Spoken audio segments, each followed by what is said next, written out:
సుమన్ టీవీలో మీ personal and business promotions కోసం కింది నెంబర్ కి కాంటాక్ట్ చేయండి. మాది కర్నూలు జిల్లా ఆదోని, మాది మేతర్ మసీద్. ఇది ఈ జీవాలు వచ్చేసి తెల్ల జీవాలు కర్ణాటక నుంచి తెచ్చినాం మేము. అంటే కర్ణాటక జీవాలు ఆంధ్ర మనం ఆదోనిలోనే కొన్నాం. ఇవి 1,10,000 ఇవి బక్రీద్ సందర్భంగా మాకు బక్రీద్ పండగకి ప్రత్యేకంగా కొన్నాం. ఇవి పిల్ల వచ్చేసి 2 సంవత్సరాలు ఉన్నారు సార్. దాన్ని బట్టి ఒక పళ్ళు 1 సంవత్సరం ఉంటే దాన్ని బట్టి అది ఎంత బరువు వస్తుంది అనేది సమస్య లేదు.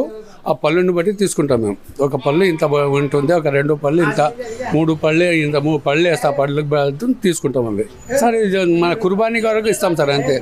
దీన్ని 3 భాగాలు చేస్తాము. ఒక ఏట కోసి 3 భాగాలు చేస్తాం. ఒక భాగం మనం పెట్టుకుంటాం ఇంటికి, 2వ భాగం బీదవాళ్ళు పంచుతాం, 3వ భాగం వచ్చేసి మా బంధువుల్లో పంచుతాం.